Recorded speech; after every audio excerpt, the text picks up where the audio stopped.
Good morning, Bucknutters. Welcome to the Bucknuts Morning 5 here on Friday, July 28th, 2017. I am Dave Biddle, and I'm very happy to be joined by Jonah Booker. Jay Book, great to talk to you as always, my friend. Glad to be here. It's a beautiful time of the season. Football's coming near. You can smell it in the air. That's right. Even in your neck of the woods down in Phoenix, Arizona, you can smell Buckeye football. Obviously, the Buckeyes had their first practice of the season yesterday. Let's go over some of the high points. We'll start with the offense. Mike Weber is nursing some type of minor injury. J.K. Dobbins was running with the first team at running back over Demario McCall. What do you make of that situation, J-Book?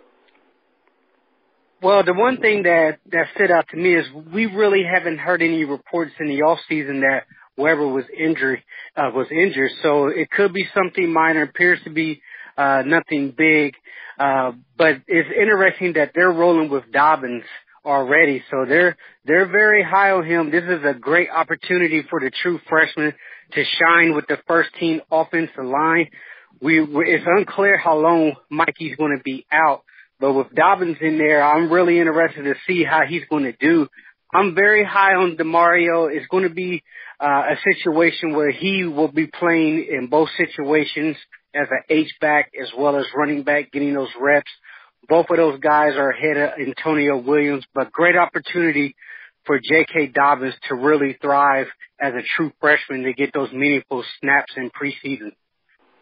Malcolm Pridgeon was we were there for like a half hour out of like the 2-hour practice, so who knows how much they were mixing and matching. I'm sure they were doing a lot of that. But while we were out there, Malcolm Pridgeon looked like he was running with the first team at right guard. Matt Burrell wasn't injured, was not working on the side, was not wearing a like yellow/orange non-contact jersey like Gavin Cupp was, who was working with the offensive lineman. Matt Burrell was kind of just standing around right next to the offensive lineman, in uniform, in pads, but wasn't going through drills while we were there. Malcolm Pridgeon was the first team right guard.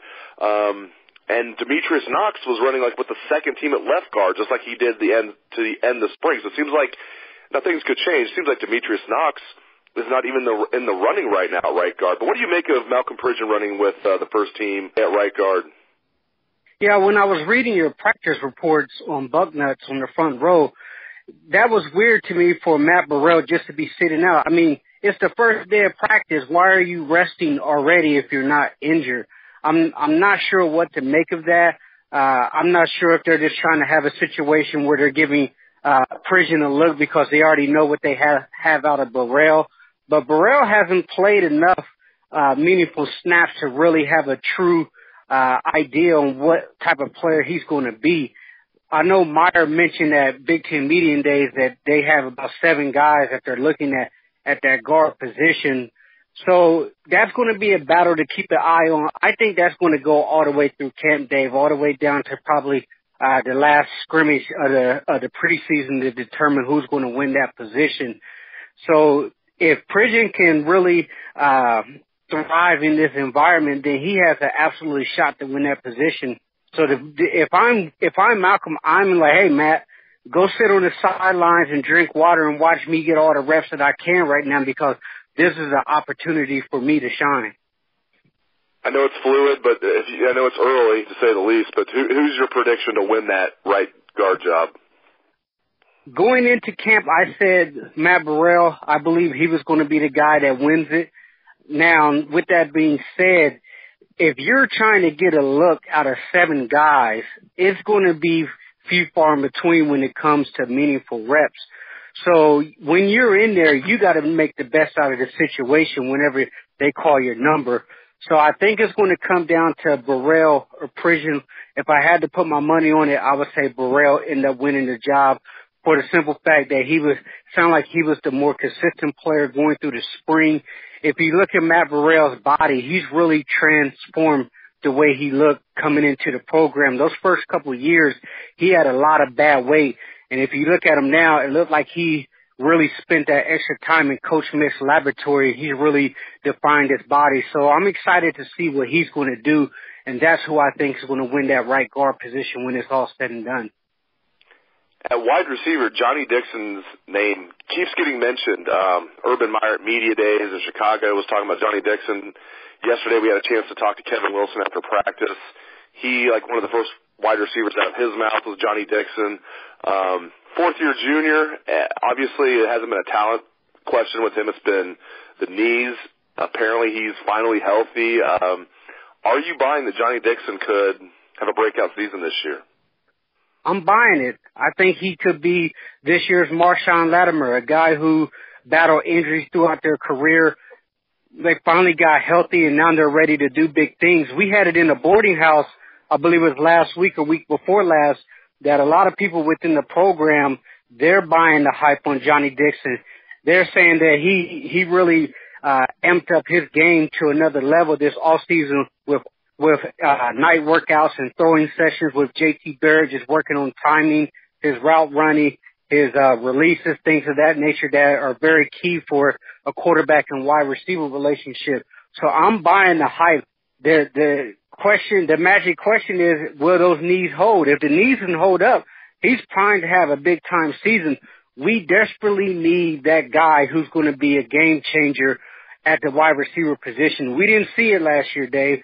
There were too many times our wide receivers were getting locked up at the line of scrimmage or the deep ball was nowhere to be found. The young wide receivers, they're big guys. In the future, it looks like we're going to have those guys that can stretch the field with tremendous length and size, but we need that right now. And Johnnie Dixon has that big play ability. That's if he can stay healthy. Who else do you like at wide receiver? Maybe a guy or two you think is really going to step up this year? I mean, obviously a lot of people is going to say Ben Victor, but that's always, right now it's just hype. With him, he needs to prove that he has the mental fortitude to really pick up the position, because that's what they're saying is he's struggling with the mental aspect of the game. Obviously the physical ability is there. Austin Mack is a guy that really needs to step up. But I think Terry McLaurin has the opportunity to have a big year. I like what I'm hearing out of the camp from Terry McLaurin, saying that he's going to be poised for a big year. And the guy that, if he can catch the football, Dave, who could have a monster year is Paris Campbell, because they're going to slide him into that role similar to Curtis Samuel. So he's going to have the opportunity to have, 50, 60, 70 touches on the football this year, and with his size and speed, he can make some noise. But the question with him is, can you catch the football, Paris, especially on third and long? That's where Curtis Samuel was making his money on those third and long situations where he was just moving the chains.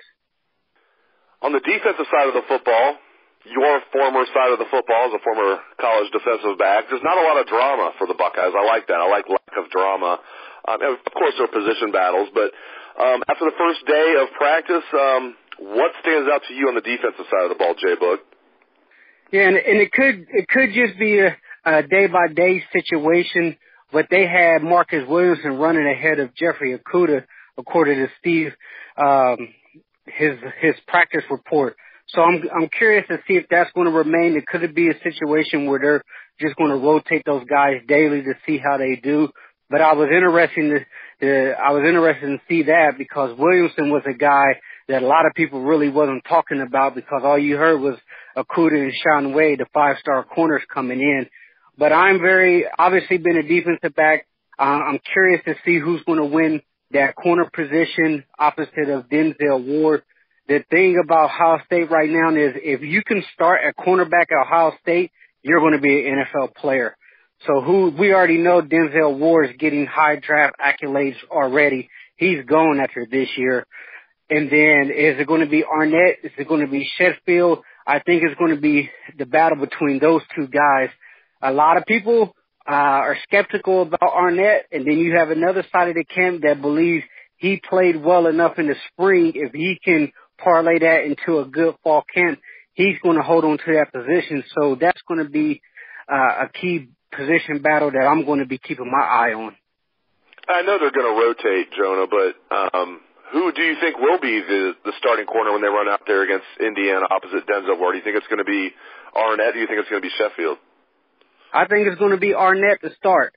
Now, if Arnett wins the position and he gets into the game and he starts getting torched, I can very easily see them rotating Sheffield in, and if he plays at a very high level, he keeps that position. But I think game one, going into Indiana, it's going to be Arnett. I think they're going to give the nod to their guy who's been in the program that they've developed. Obviously, you want to play the best players at every position, but I think game one, Arnett's going to be the guy.